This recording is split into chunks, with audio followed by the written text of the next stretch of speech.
In a parody of horror films, teenagers try to avoid a masked killer. Join us as we chat about the Mandalorian and Grogu, spoiler-free, Carmen Electra's former boyfriend, and the optimal area to pee in a urinal.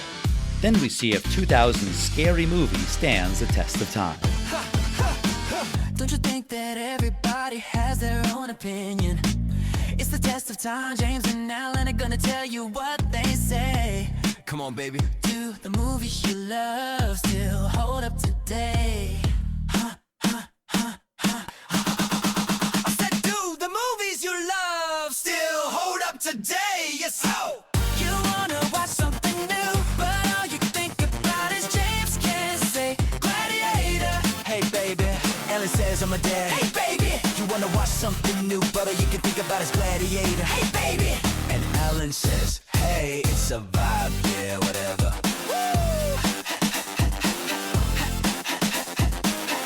Yeah, whatever.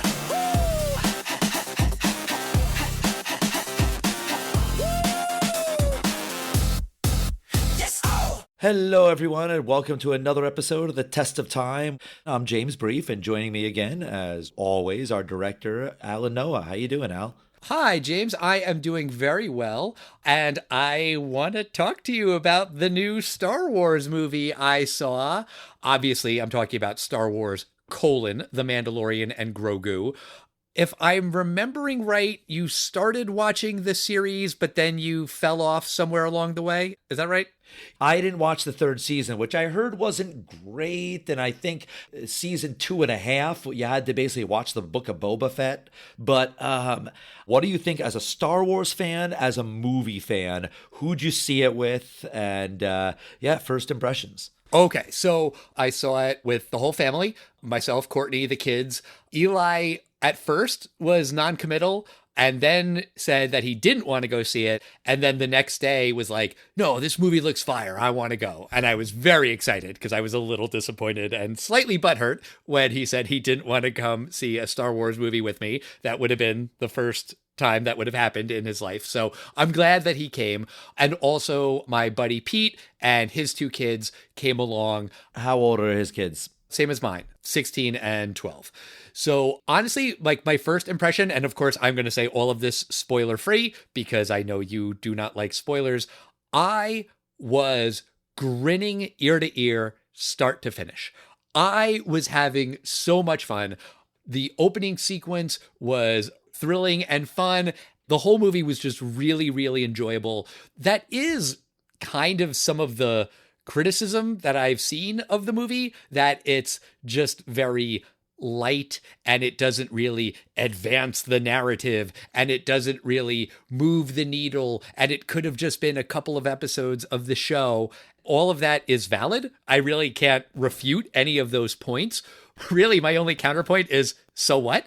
It's just a very fun, entertaining movie that's everything you want from a summer blockbuster. Yeah, a Star Wars movie, but even just forgetting that it's Star Wars, it's just a really enjoyable 2 hours. There's this expression on the internet that says, nobody hates Star Wars as much as Star Wars fans. Yes. And you can't please everyone.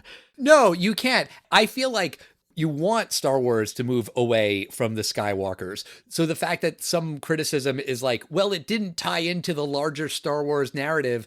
Like, yeah, but who cares? Again, no spoilers. There's some familiar characters and things in there, but it is different. That said, it is different from next year's movie, Star Wars: Starfighter, which I think is being pitched as something that is completely on its own. The Mandalorian and Grogu is its own thing, but it is also a sequel to the TV show, or, it picks up after season 3. And because you were talking about, that you fell off after season 2, I was thinking before I went to see the movie, you know what I'm going to do? I'm going to rewatch all 3 seasons and even those episodes of the Book of Boba Fett where the Mandalorian and Grogu are in it, because I don't remember all of this stuff and I just want a refresher. And I didn't have time to do that. But the morning we went to the movie, I did watch a 20-minute YouTube recap of all of those seasons. For what it's worth, watching that recap did not matter at all. That's interesting. You do not need to remember anything about the show. You don't need to know what happened in season 3. You don't need to know where they ended up. It's very easy to just walk into this movie and enjoy it without that background knowledge. What about someone who hasn't watched any of The Mandalorian and doesn't even know what quote-unquote Baby Yoda is? Would someone who vaguely just kind of knows Star Wars of like Death Star and Darth Vader, would they enjoy it enough?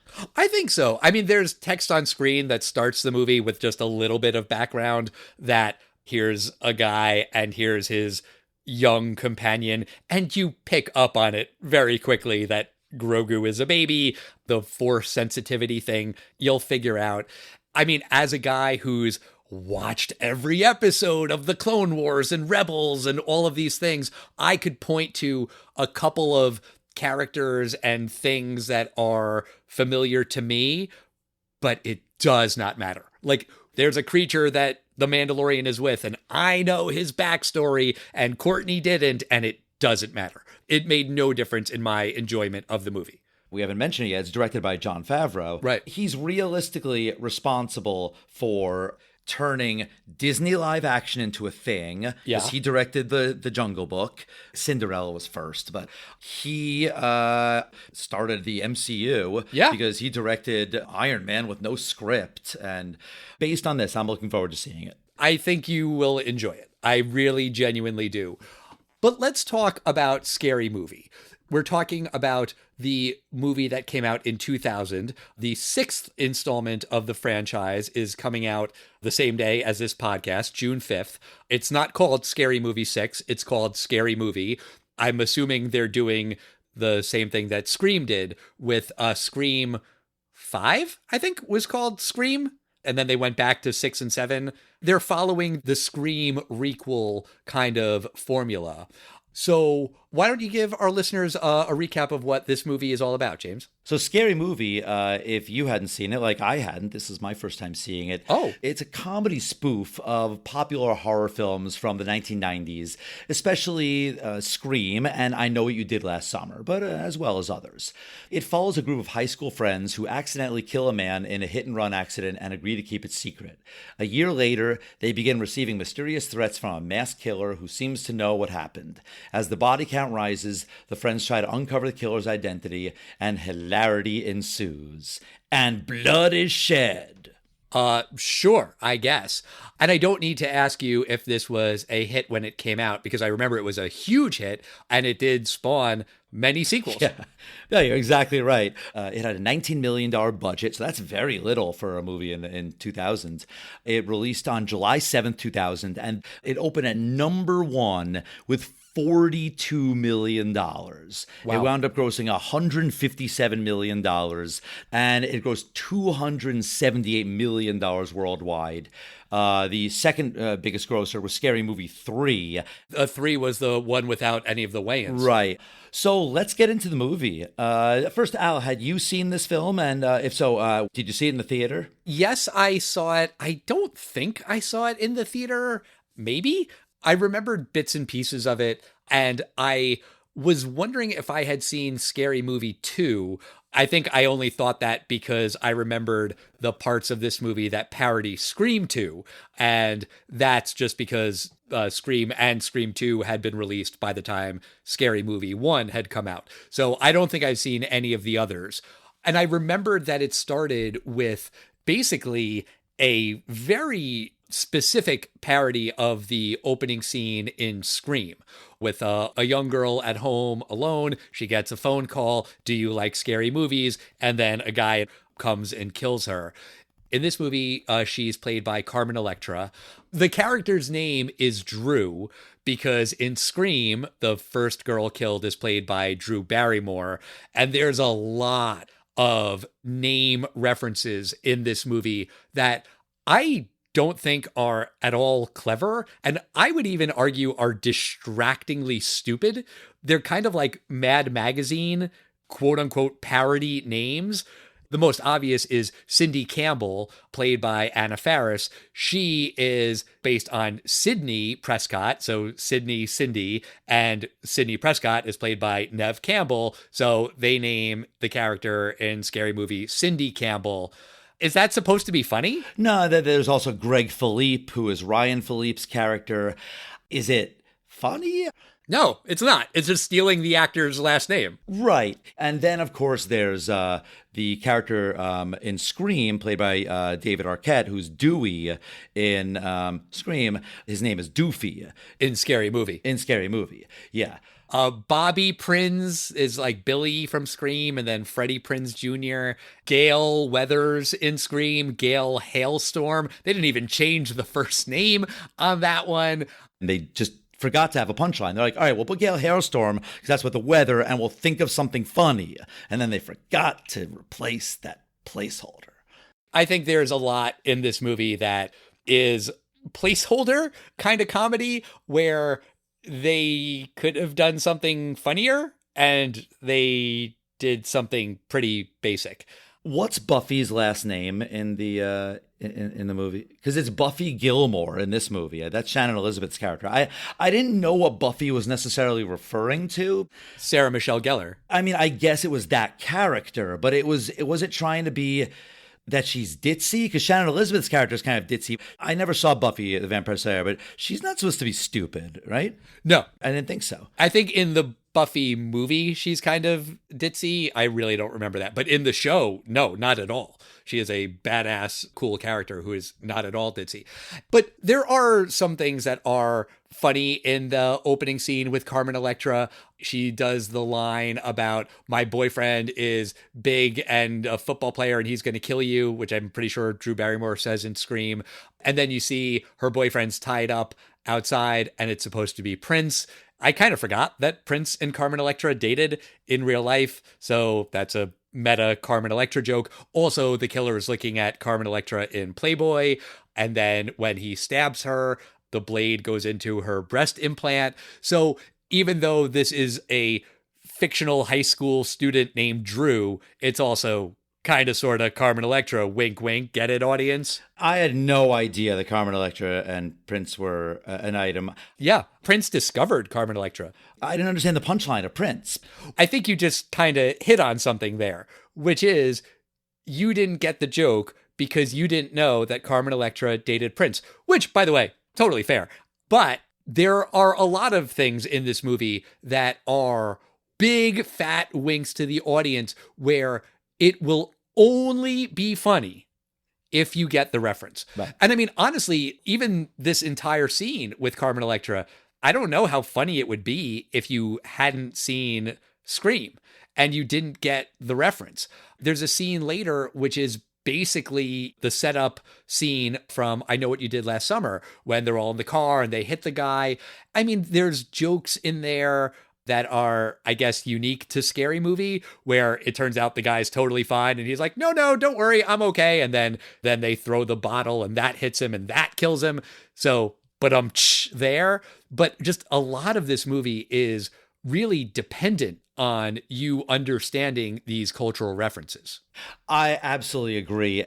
Two of the writers of this film are Jason Friedberg and Aaron Seltzer.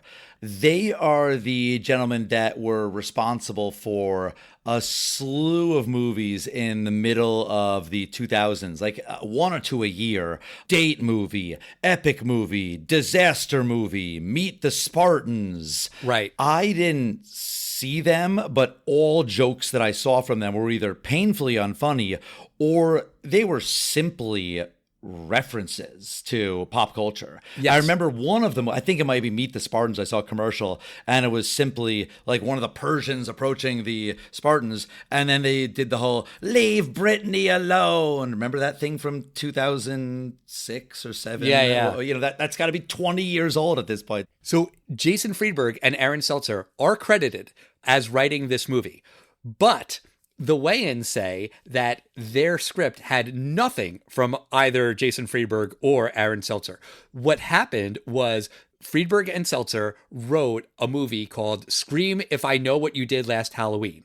Meanwhile, Sean and Marlon Wayans wrote a script called Last Summer I Screamed Because Halloween Fell on Friday the 13th. The Wayans famously had made Don't be a menace while drinking in South Central while drinking your juice in the hood. Don't be a menace to South Central while drinking your juice in the hood. Right. So it's kind of funny that these two groups of people came up with similar ideas for a script. And then basically what happened was Dimension Films bought both of them and then decided to combine them into one movie, which is Scary Movie. But according to the Wayans, their script had nothing of Friedberg and Seltzer's script in it. And so when they made, I think whatever the first one was, date movie, epic movie, whichever, the poster said from 2 of the 6 writers of Scary Movie, kind of as a nod to the fact that they wrote, in air quotes, Scary Movie. And look, they got the credit. I guess that was the Guild's decision, but that did piss off the Wayans, which I think was part of the reason why they only did Scary Movie 2. I think there was some more behind the scenes shit with them and the Weinsteins. And then after that, they were like, we're done. We're done with this franchise. And that's why this new one, Scary Movie 6, or Scary Movie parentheses 2026, whatever you want to call it, this is their first time back since Scary Movie 2. Right. And they found out that they weren't going to be on Scary Movie 3, either from a tweet or like it was a very unceremonious after Scary Movie and Scary Movie 2, which did not do as well as Scary Movie, but they were just really not invited back for Scary Movie 3. That's shitty. It's Hollywood and there's so much money involved, and it almost seems like the reason you almost put these people as writers is it's probably cheaper to buy the script from these people before they inevitably sue for what is probably going to be some obvious jokes that are probably in both scripts. Yeah. I want to go through some of the gags that I thought were pretty funny. Okay. There is one part where the father is like, remember, sweetheart, in this house, we cut the cocaine with baking soda, not baking powder. Well, yeah, he's going to meet with Uncle Escobar because he's a cocaine dealer. And that's Cindy's dad who's cutting the cocaine. Right, and that kind of came a little bit out of nowhere. There's an actor towards the end who does, I think he does a fantastic impression of Matthew Lillard's character as he's being stabbed. Hey man, I'm kind of dying here. You know, that whole thing. I appreciated it. It wasn't necessarily funny. The line before that is, you're only acting violently because you watch TV. And then he says, no, TV shows don't make you violent. It's when they cancel TV shows that make you violent. And then he's complaining that The Wayans Brothers was canceled after 5 seasons and we didn't even get a last episode. Yeah. There's the part right after they killed, or they think they killed a hitchhiker or whatever, a guy in the road, and they make a pact. And we had reviewed I Know What You Did Last Summer, so I had seen that movie within the last few years. So it's in that relative short-term memory of my brain. So I remembered that the Ryan Philippe character is really pissed off, and he's like yelling at the Jennifer Love Hewitt character, who in this movie is the Anna Faris character. I think maybe Ryan Philippe's character like gets his hands on Jennifer Love Hewitt's shoulders to be like, oh yeah, shut the fuck up, bitch, like that kind of thing. But in this movie, he does that, but then like he knees her in the abdomen. No, he does like a wrestling move. Like he jumps with his elbow down while she's on the ground. I thought that was amusing because that was, again, unexpected. But again, that's only funny if you have seen I Know What You Did Last Summer and remember that Ryan Philippe did that to Jennifer Love Hewitt. Because otherwise, why is this guy doing it to Cindy? It just could be weird and out of the blue and not funny. It's only funny if you get the reference. Right. I'll say some parts that I would say are probably, they were amusing without any outside reference. Buffy, Shannon Elizabeth, when she's ultimately killed, I kind of like her sarcastic, like, oh, you're going to stab me? Oh, what am I going to bleed out now? As she's bleeding out, am I going to like break my leg now? And she snaps her leg and I can crawl away before I die. And then she's still doing it after she's decapitated. That part I actually thought was You went one too far on that joke. I hear what you're saying. I thought that whole bit went on too long. I think it might be one of the Wayans guys is like, what are you talking like that? What is this, a movie? And then they go, yeah, it's a movie. There's the script supervisor and there's the director. And the camera turns around. That's Bobby who says that. Bobby. Oh, okay. It's a good gag. There's this thing for the ladies that have never used a urinal. It turns out that there is an optimal area that you need to pee in, because if you don't pee in the right area, it kind of splashes at you. There's some place that even there'll be a little picture of like a fly, and you're supposed to aim at that. That's the optimal area. Stop saying optimal area about urinals. It's weirding me out. Well, because in this film, suddenly these guys go into a urinal, and it's like the carnival games. You know that carnival game where you have to shoot the water hose into the clown's mouth? Yeah. I found that amusing. I didn't laugh out loud at that. But let me ask you, Al, what jokes did you find amusing? I was really mostly amused by the sight gags. Like in that opening scene with Carmen Electra, she's making popcorn on the stove and the popcorn's getting bigger and bigger. And then eventually it's like a giant boulder. I thought that was kind of funny. When Ghostface kills Buffy, you see on the back wall of the school that the name of the school is B.A. Corpse High School. I didn't see it. But when Bobby first comes into Cindy's room, which is a direct steal from Scream because he wants to have sex and she doesn't want to have sex, there's a neon sign on her window, her bedroom window, that says always open. I thought that was funny. But separate from the sight gags, I think the funniest person in this movie is Kurt Fuller, the bald guy from Ghostbusters 2. He played Carl Rove in That's My Bush. He's the producer henchman from Wayne's World. Right. Yes, exactly.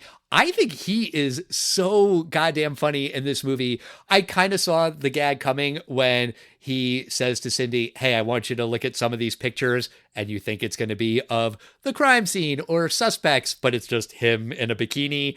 Even though I saw that coming, I thought that was funny. And then when he's giving a press conference, he says, hold on, I wrote it down. It's really funny. He says, the killing of these teenagers has been tragic, but hey, you know, shit happens. That made me laugh out loud. And I honestly think that was the only time in this movie that I did laugh out loud. I think one, that's just a funny line, and two, Kurt Fuller's delivery. That got me.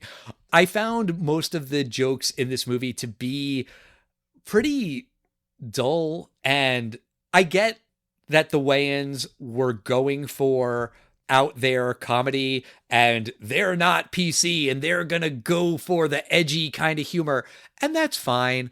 But the whole thing about the character Ray, he's gay, right, and he's in the closet, I think there's probably a way to do that could be funny, but I didn't find any of those jokes funny, where he's telling his girlfriend to put on the football outfit and he kind of hopes that maybe he will go to jail because he's heard about what happens to guys in jail. To me, that was all eye roll worthy stuff. Most of Ray's jokes were eye-rolling, but most of them were just kind of lazy. For example, when they're all trying to grab one of the bodies and they have to lift the body, I don't remember for what reason, and someone's like, I'll grab the legs, and someone says, I'll grab his arms, and then what does Ray say? I'll grab his butt or something? Yeah, I'll get the ass. It's just more lazy. It's like you said before, it kind of feels like a placeholder. Like, these jokes are meh, but this movie was written by two of the Wayans brothers. I mean, I haven't watched In Living Color in a very long time, but I remember that show cracking me up. I feel like these guys are capable of more. Yeah, I agree with you. Ray wasn't as funny as he could be. Sure, the gay jokes didn't feel super offensive. It felt like they were maybe punching down a little. The scene with the female gym teacher, Ms. Mann, one, it felt, again, eye roll worthy, but two, that felt like it was really punching down. First off, we see big swinging testicles hanging out of her underwear. And then there's a line where she says she's done what she's done to get an advantage in sports. I don't know how much this topic was in the conversation in 2000, but especially now, that is the fucking right-wing fear talking point. So to hear that line in this movie, It kind of made me do a double take. It's not funny. You know, the idea of a female gym teacher who's a little butch, that's not original. Why not just make a joke about airplane food at that point? Also, the whole thing with Doofy, the jokes about him because he has a mental disability, one, punching down, and two, not funny. He has a speech impediment. He poops his pants. So point your finger and laugh at him? Right. I don't think that the reveal that Doofy is the killer at the end makes it okay, because you're still pointing and laughing at him for 90% of the movie. There's also Brenda, who gets killed in the movie theater because she's talking loudly during the movie. You know, that's kind of a stereotype about Black people. Knowing that this movie was made and written by a lot of Black people, that kind of felt like, okay, that's not really punching down. And that moment is notable because Ghostface doesn't kill her. He's going to kill her, but then everyone else in the movie stabs her to death because they're so annoyed with her talking. And it is also worth pointing out that Regina Hill is back for Scary Movie 2 as Brenda. So are several characters. I mean, even Cindy gets hit by a car at the end of the movie. And Shorty, played by Marlon, he's back in the sequel. He gets shot in the chest. I don't think it's ever explained. I don't think there's any rationale. They were killed in the first one, and now they're back, and shut up, don't ask questions about it. But James, let me ask you, what do you think of Scary Movie as a whole? Do you think this movie stands a test of time? I do think it's amusing, but is it funny? There's a part in this movie where the Ghostface killer mask, you know, it's the famous, the Scream mask. Instead of killing the guys, he winds up smoking weed with them, and the mask changes to like a stoned face mask. That's amusing. I thought that was clever. I will give credit to the designer when they said you need to make a mask and it looks like the guy is stoned out of his mind. 10 out of 10 prop guy. It still doesn't make it funny. Like, I'm not laughing out loud at it though.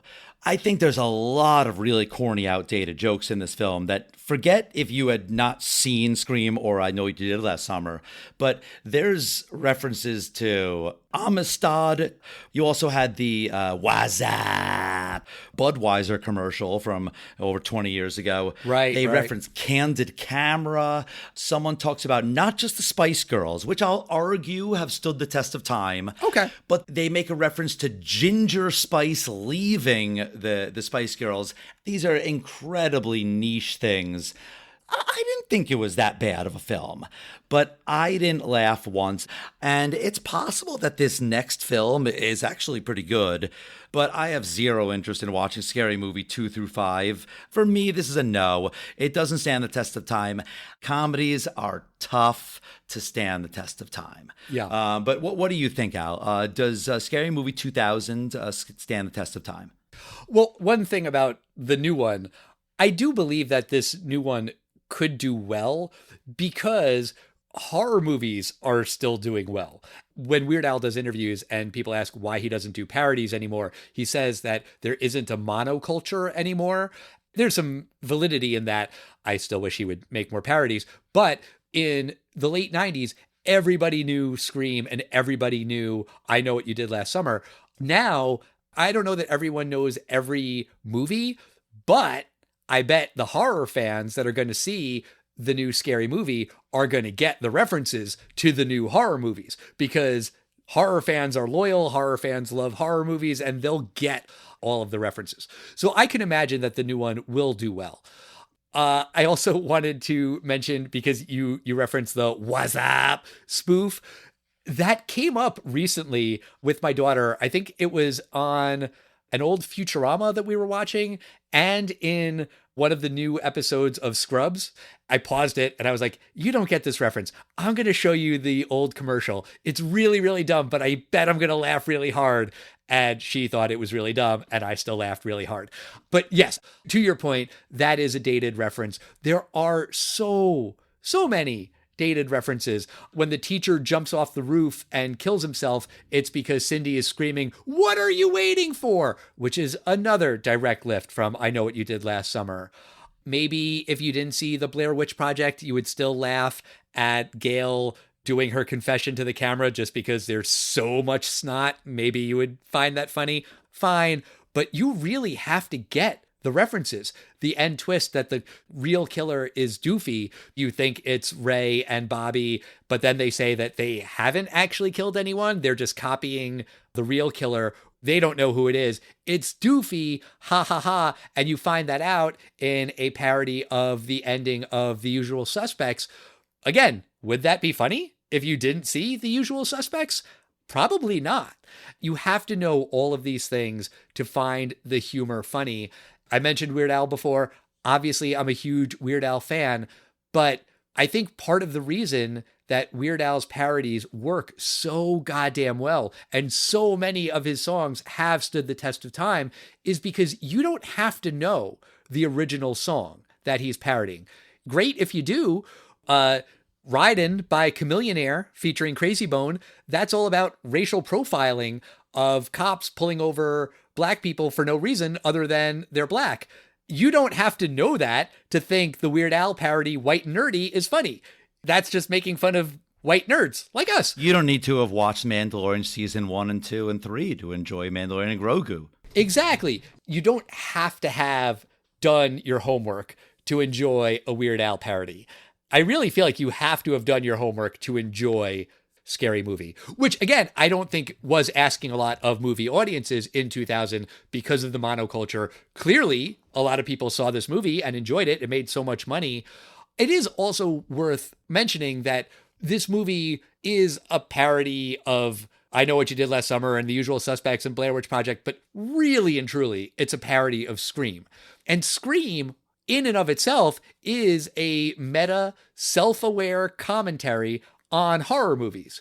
So like you're doing a parody of a satire, that's hard to do. And I genuinely don't think the Wayans nailed it. I say that as a fan of In Living Color, but I just don't think this movie stands the test of time because it's making so many dated references. I watched the whole credit sequence. The song over the credits, it uses the lyrics from when Ghostface is freestyling when he's getting high with Shorty. I thought that was kind of funny. There's a mid-credit scene of Shorty explaining the rules, which is from Scream 2 or Scream 3? I forget. In Scream 2, he explains the rules of a sequel. He's killed in Scream 2, but in Scream 3, they find an archival video of him where he explained that in trilogies, all the rules are out the window. Right. So the mid-credit scene is, I guess, a parody of Scream 3, which maybe had just come out. The What's Up scene, by the way, was a late addition to Scary Movie because that commercial had just come out. They filmed that last minute. But the post-credit scene is Doofy breaking up with the vacuum because there were jokes that he keeps sticking his dick in the vacuum. Not worth watching the whole credits just for that, but I don't know, if you're a completist. Well, that's going to do it for us this week. I am so excited for next week's episode. I know you are. We'll be talking about Masters of the Universe, the original movie from 1987, in honor of the new one that's hitting theaters. In the meantime, we want to hear from you. We are at Test of Time Pod on Facebook, X, Instagram, and Threads. Let us know what you think of Scary Movie 2000. Let us know what you think of the Scary Movie franchise. If you see the new one, let us know what you think. We love hearing from you. Rate, review, subscribe on whatever podcast platform you listen to us on. And we'll see you next time, everybody. Bye.